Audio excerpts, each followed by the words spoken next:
Tenemos con nosotros a Carlos, que es dueño de una compañía eléctrica y por lo tanto su día a día es dentro del mercado eléctrico y nos va a ayudar a entender y nos va a explicar qué es lo que está pasando con todo esto de los bombardeos de Irán, de que han cortado productoras de gas, el estrecho de Hormuz y un montón de cosas que están haciendo que el mercado esté muy volátil y que haya una fluctuación muy grande de precios y la gente está asustada porque va a repetirse lo que pasó con Rusia, que subió un montón el precio de la luz. Entonces vamos a explicar exactamente cómo os va a afectar a cada uno de vosotros, según vuestro caso, empresas, negocios, pymes, casas, en el día a día, si lo vais a notar o no, cuándo, qué hay que hacer, qué tenéis que tener en cuenta, cómo os podéis proteger, así que todo eso y mucho más, aquí de la mano de Carlos, bienvenido y gracias por ponernos ahora en la actualidad de todo esto que está pasando. Muchas gracias, Javier. Lo que vamos a intentar es explicar a la gente la situación geopolítica que tenemos actualmente, cómo le impacta en su día a día, que al final lo vamos a intentar explicar con palabras bastante sencillas y que cada uno pueda tomar al final sus propias conclusiones.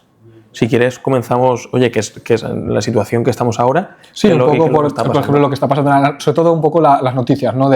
Vale, de repente todos los españoles nos hemos encontrado con noticias muy fuertes de que, pues creo que ha sido Estados Unidos, ha habido un bombardeo hacia Irán y toda esta zona, y al final eso, de una forma u otra, aunque esté muy lejos de Europa y de España, pues sí que nos puede afectar. Entonces, ¿qué está pasando ahí? Tú que estás más en el mercado. Pues al final, el fin de semana, lo que empezamos a ver fue que hubo unos bombardeos de la parte de Israel con el apoyo de Estados Unidos a Irán, el cual lo que podemos extraer es que matan al que se llama el líder supremo y a partir de ahí Irán empieza a tomar represalias. Entonces Irán, que es un estado sobre todo chiita, empieza a atacar a otros estados como ha sido el estado de Israel y a su vez a otros estados en los cuales tienen bases las fuerzas americanas, como ha sido el caso de Qatar. Entonces el principal problema que hemos visto o que impacta es ese ataque a Qatar, no solo a las bases americanas, sino también a algunas de las refinerías y sobre todo también a la parte de alguna compañía gasista.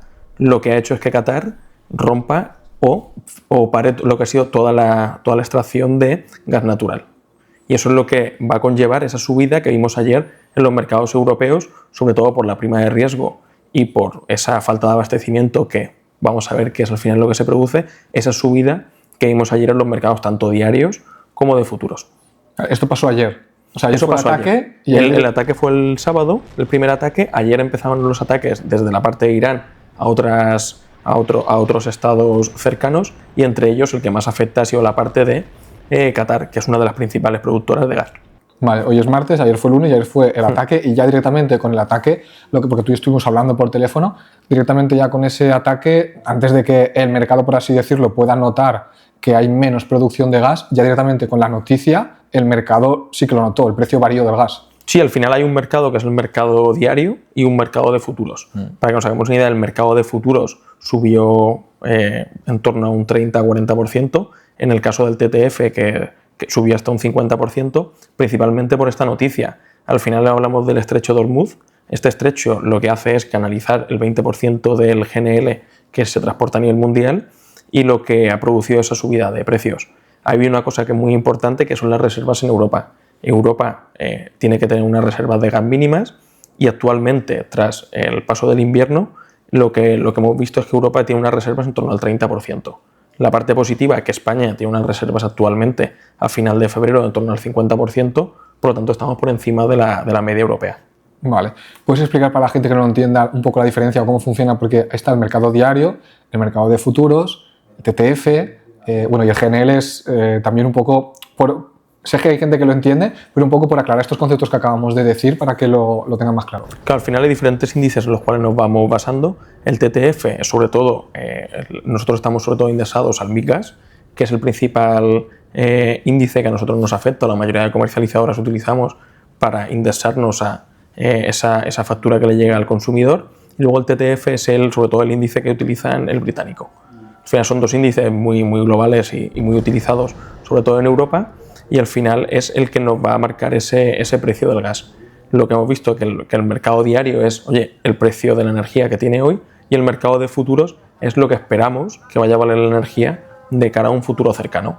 Entonces, lo que hacemos las comercializadoras es trabajar con esos mercados diarios y de futuro para poder cerrar coberturas y ofertarle a los clientes esos precios fijos. Vale, y eso es lo que habéis visto que se ha notado mucho. En el mercado de futuros, ¿no? Que se espera, o por esta noticia se espera que el futuro el precio del gas en futuros sea mucho más caro de lo que es ahora. Correcto, al final también tenemos que ponernos en situación, estamos en un mercado este año bastante bajista, el mercado del gas se ha situado en torno a 30 euros mega y el mercado de futuros lo estamos viendo sobre 28, incluso el year 27 en 24 euros mega se estaba situando en febrero, por lo tanto esa subida del 50% no, estamos todavía muy lejos de lo que pasó en Ucrania, que nos fuimos a precios de 400 euros el mega, estamos todavía en precios muy normales, no hay una gran volatilidad, porque hemos visto esta subida, pero aún no es alarmante como pasó en la guerra de Ucrania. Aparte de la exposición que tenemos ahora con respecto a la situación que teníamos hace unos años con la guerra de Ucrania, no tiene nada que ver.